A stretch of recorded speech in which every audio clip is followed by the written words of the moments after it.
ನೀವು ಎಲಿಮಿನೇಟ್ ಆದ ತಕ್ಷಣ ಎಲ್ಲರೂ ಮನೆಯವರು ಕೂಡ ಶಾಕ್ ಆಗಿದ್ರು. ನಮ್ರತಾ ಅವರು ಮತ್ತೆ ಇಶಾನಿ, ಅಕ್ಷತಾ ಮ್ಯಾಮ್ ಎಲ್ಲರೂ ಕೂಡ. ಯಾಕಂದ್ರೆ ಯಾರಿಗೂ ಎಕ್ಸ್ಪೆಕ್ಟೇಷನ್ಸ್ ಇರಲಿಲ್ಲ. ಎಲ್ಲರೂ ನೀವು ಟಾಪ್ 1 ಇರ್ತೀರಾ, ಅದರ್ವೈಸ್ ಟಾಪ್ 3 ನಲ್ಲಾದ್ರೂ ಇರ್ತೀರಾ ಅನ್ನೋ ಒಂದು ಎಕ್ಸ್ಪೆಕ್ಟೇಷನ್ಸ್ ಇದ್ದೇ ಇತ್ತು. ಏನ್ ಮಾಡೋದಕ್ಕಾಗಲ್ಲ ma'am, but I have given my best. First day ಇಂದ ನಿನ್ನೆವರೆಗೂ ಎಲ್ಲೂ ನಾನು ಬಿಟ್ಕೊಟ್ಟು ಆಟ ಆಡಿಲ್ಲ. ಬಿಕಾಸ್ ಈ ಬಿಗ್ ಬಾಸ್ ಮನೆ ಅಂದಿದ ತಕ್ಷಣ ಎಲ್ಲರಿಗೂ ಒಂದು ತಲೆನಲ್ಲಿ ಬೇರೆ ಕಾನ್ಸೆಪ್ಟೇ ಇದೆ. ಅಂದ್ರೆ ಎಲ್ಲ ಫೇಕ್ ಮಾಡ್ತಾರೆ, ಓವರ್ ಆಕ್ಟ್ ಮಾಡ್ತಾರೆ, ಓವರ್ ರಿಯಾಕ್ಟ್ ಮಾಡ್ತಾರೆ ಅಂತ. ಬಟ್ ನಾನು ಹೇಳೋದು ಇಷ್ಟೇನೆ, 100 days ಯಾರಿಗೆ ಆಕ್ಟಿಂಗ್ ಮಾಡೋದಕ್ಕಾಗತ್ತೆ ಕಂಟಿನ್ಯೂಸ್ ಆಗಿ? ಅಂಡ್ ಆಕ್ಟ್ ಮಾಡಿದ್ರು ಹಬ್ಬ ಅಂದ್ರೆ 15 ದಿವಸ 20 ದಿವಸ, ಆಮೇಲೆ ನಿಜ ರೂಪ ಏನು ಅಂತ ಗೊತ್ತಾಗಬೇಕು. ಸೊ ನಾನು ಅಲ್ಲಿ ಆಕ್ಟೇ ಮಾಡೋದಕ್ಕೆ ಹೋಗಿಲ್ಲ. What I am, that was same thing I continued. ಅಂದ್ರೆ ಹೊರಗಡೆ ಹೇಗಿದ್ದೀನಿ, ಮನೆಯಲ್ಲಿ ಹೇಗಿದ್ದೀನಿ ಅದನ್ನೇ ಹಾಗೆ ಇದ್ದೆ ನಾನಲ್ಲಿ. ಕೆಲವ್ರಿಗೆ ಅದು ಬೇಜಾರಾಯಿತು ಅಂಡ್ ಕೆಲವ್ರಿಗೆ ಖುಷಿ ಕೊಡ್ತು ಅಂಡ್ ಕೆಲವ್ರಿಗೆ ತುಂಬಾ ಹಿಂಸೆ ಆಯಿತು. ಸೊ ಏನ್ ಮಾಡೋದಕ್ಕಾಗೋದಿಲ್ಲ. ಸ್ಯಾಟಿಸ್ಫೈಡ್ ಇದೆ ಬಿಕಾಸ್ ಎಲ್ಲರೂ ಹೇಳ್ತಾ ಇದ್ರು ಫಸ್ಟ್ ಡೇ ಹೇಗಿದ್ರು ಹಾಗೆ ಆಚೆ ಬಂದಿದ್ದು ವಿನಯ್ ಮಾತ್ರ ಅಂತ ಹೇಳ್ಬಿಟ್ಟು ಅದೊಂದು ಖುಷಿ ಇದೆ ಮ್ಯಾಮ್. ಬಿಕಾಸ್ ನನಗೆ I am an actor. Action ಅಂದ್ರೆ ಮಾತ್ರ ನನಗೆ ಆಕ್ಟಿಂಗ್ ಮಾಡೋದು ಗೊತ್ತಿರೋದು. ಇಲ್ಲ ಅಂತಂದ್ರೆ ನ್ಯಾಚುರಲ್ ಆಗಿ ನಾನು ಹೇಗಿರ್ತೀನೋ ಹಾಗೆ ಇರೋದು. ಅಂಡ್ ಏನಿದೆಯೋ ಅದನ್ನ ಹೇಳೋದ್ರಲ್ಲಿ ತಪ್ಪೇನಿದೆ?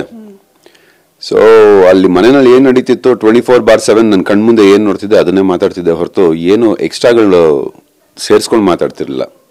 ಐ ಗೆಸ್ ಅದು ಜನರಿಗೆ ಇಷ್ಟ ಆಗಿದೆ ಅಂತ. ನೀವು ಎಲಿಮಿನೇಟ್ ಆದ ತಕ್ಷಣ ಎಲ್ಲರೂ ಮನೆಯವರು ಕೂಡ ಶಾಕ್ ಆಗಿದ್ರು. ನಮ್ರತಾ ಅವರು ಮತ್ತೆ ಇಶಾನಿ, ಅಕ್ಷತಾ ಮ್ಯಾಮ್ ಎಲ್ಲರೂ ಕೂಡ. ಯಾಕಂದ್ರೆ ಯಾರಿಗೂ ಎಕ್ಸ್ಪೆಕ್ಟೇಷನ್ಸ್ ಇರಲಿಲ್ಲ. ಎಲ್ಲರೂ ನೀವು ಟಾಪ್ 1 ಇರ್ತೀರಾ, ಅದರ್ವೈಸ್ ಟಾಪ್ 3 ನಲ್ಲಾದ್ರೂ ಇರ್ತೀರಾ ಅನ್ನೋ ಒಂದು ಎಕ್ಸ್ಪೆಕ್ಟೇಷನ್ಸ್ ಇದ್ದೇ ಇತ್ತು. ಏನ್ ಮಾಡೋದಕ್ಕಾಗಲ್ಲ ma'am, but I have given my best. First day ಇಂದ ನಿನ್ನೆವರೆಗೂ ಎಲ್ಲೂ ನಾನು ಬಿಟ್ಕೊಟ್ಟು ಆಟ ಆಡಿಲ್ಲ. ಬಿಕಾಸ್ ಈ ಬಿಗ್ ಬಾಸ್ ಮನೆ ಅಂದಿದ ತಕ್ಷಣ ಎಲ್ಲರಿಗೂ ಒಂದು ತಲೆನಲ್ಲಿ ಬೇರೆ ಕಾನ್ಸೆಪ್ಟೇ ಇದೆ. ಅಂದ್ರೆ ಎಲ್ಲ ಫೇಕ್ ಮಾಡ್ತಾರೆ, ಓವರ್ ಆಕ್ಟ್ ಮಾಡ್ತಾರೆ, ಓವರ್ ರಿಯಾಕ್ಟ್ ಮಾಡ್ತಾರೆ ಅಂತ. ಬಟ್ ನಾನು ಹೇಳೋದು ಇಷ್ಟೇನೆ, 100 days ಯಾರಿಗೆ ಆಕ್ಟಿಂಗ್ ಮಾಡೋದಕ್ಕಾಗತ್ತೆ ಕಂಟಿನ್ಯೂಸ್ ಆಗಿ? ಅಂಡ್ ಆಕ್ಟ್ ಮಾಡಿದ್ರು ಹಬ್ಬ ಅಂದ್ರೆ 15 ದಿವಸ 20 ದಿವಸ, ಆಮೇಲೆ ನಿಜ ರೂಪ ಏನು ಅಂತ ಗೊತ್ತಾಗಬೇಕು.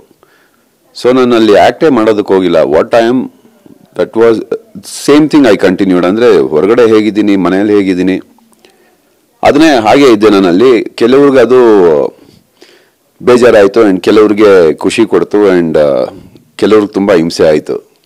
ಸೊ ಏನ್ ಮಾಡೋದಕ್ಕಾಗೋದಿಲ್ಲ. ಸ್ಯಾಟಿಸ್ಫೈಡ್ ಇದೆ ಬಿಕಾಸ್ ಎಲ್ಲರೂ ಹೇಳ್ತಾ ಇದ್ರು ಫಸ್ಟ್ ಡೇ ಹೇಗಿದ್ರು ಹಾಗೆ ಆಚೆ ಬಂದಿದ್ದು ವಿನಯ್ ಮಾತ್ರ ಅಂತ ಹೇಳ್ಬಿಟ್ಟು ಅದೊಂದು ಖುಷಿ ಇದೆ ಮ್ಯಾಮ್. ಬಿಕಾಸ್ ನನಗೆ ಐ ಆಮ್ ಅನ್ ಆಕ್ಟರ್.